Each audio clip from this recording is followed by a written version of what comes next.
আসসালামু আলাইকুম দর্শক শ্রোতা মণ্ডলী, আজকে নিয়ে যাচ্ছি একটি অচেন গ্রামে, যে গ্রামে গেলে মন ভালো হবে।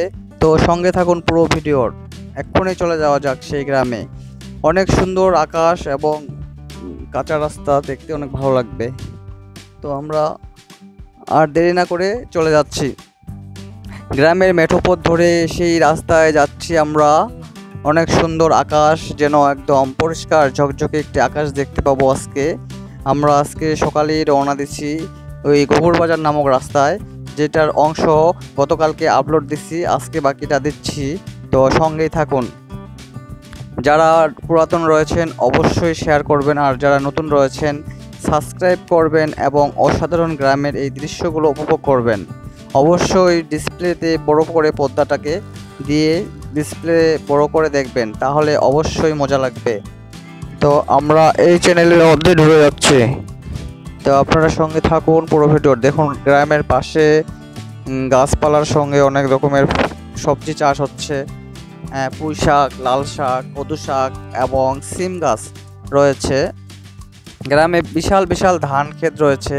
আসলে ঘুঘুবাজার নামক রাস্তায় যাচ্ছি, দেখতে অনেক সুন্দর একটি রাস্তা আর অনেক সুন্দর আকাশ। তারপরে হচ্ছে কচু, কলা গাছ, কাঁঠাল গাছ, অনেক কাঁঠাল ধরেছে।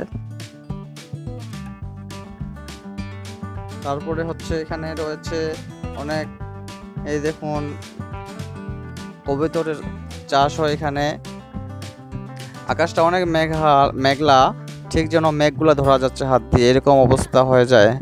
তো এরকম মেঘের মধ্যে যদি আপনারা যেতে চান অবশ্যই আসতে হবে দিনাজপুরের ঘুঘুরবাজার নামক স্থানে, তাহলে এরকম মেঘ হাত দিয়ে ধরতে পারবেন।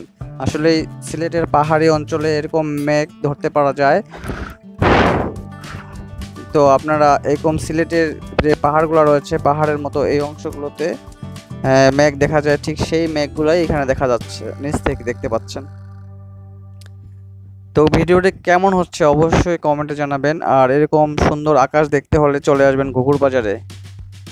তো আমি যাচ্ছি পরিসংখ্যানের কাজ করার জন্য, আসলে এই সরকারি কাজ, তাই আকাশটা ভিডিও করে দেখাচ্ছি আপনাদেরকে। আর এই রাস্তা দেখুন, মেঠো পথ, এই পথ যেন না শেষ হয়, এরকম একটি গান রয়েছে, ঠিক সেরকম মনে হবে এই পথে আসলে।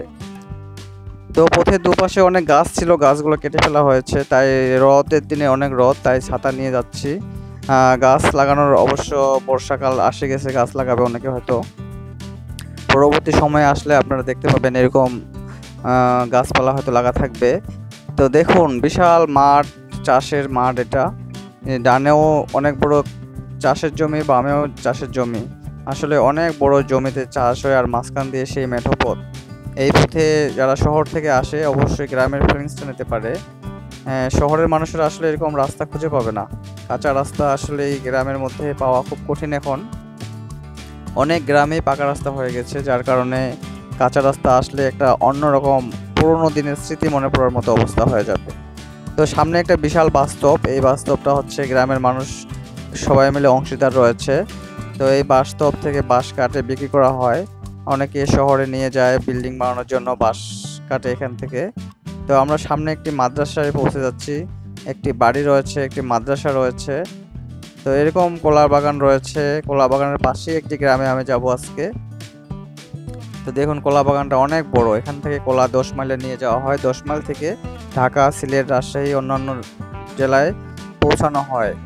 এখানকার কলা অনেক সুস্বাদু, মাটিটা অনেক কলার উপযোগী। তো আপনারা এরকম কলা খেতে হলে দিনাজপুরে আসবেন, আর এরকম সুন্দর রাস্তা, মেঠো পথ, সবুজ শ্যামল বাংলাদেশ দেখতে পাবেন। তো সবাইকে শুভেচ্ছা জানাচ্ছি, আজকের ভিডিওটা এখানে শেষ করব। তো ভিডিও কেমন হয়েছে অবশ্যই কমেন্টে জানাবেন। দেশে এবং দেশের বাইরে যারা দেখতেছেন তাদেরকে আবারও আমার চ্যানেলের পক্ষ থেকে অগ্রিম শুভেচ্ছা ও অভিনন্দন জানাচ্ছি। তো এখানে কিন্তু কাঁচা বাড়ি অনেক রয়েছে, মাটির বাড়ি রয়েছে, যেগুলা অনেক পুরনো ঐতিহ্য বহন করতেছে। আগের মানুষেরা মাটির বাড়িতেই থাকতো এবং মৃত্যুর পরে মাটির বাড়িতেই চলে যাবে। তো এই মাটির বাড়িগুলো আপনাদেরকে দেখার চেষ্টা করলাম। তো আরও এরকম সুন্দর ভিডিও দেখার জন্য চ্যানেলের সঙ্গেই থাকবেন, চ্যানেলটি সাবস্ক্রাইব করে পাশে থাকবেন, আর এরকম ভিডিও উপভোগ করবেন প্রতিদিন। সবাইকে সুস্থতা সবারই কামনা করে আজকের ভিডিও এখানেই শেষ করতেছি। সবাই ভালো থাকবেন, আল্লাহ হাফেজ।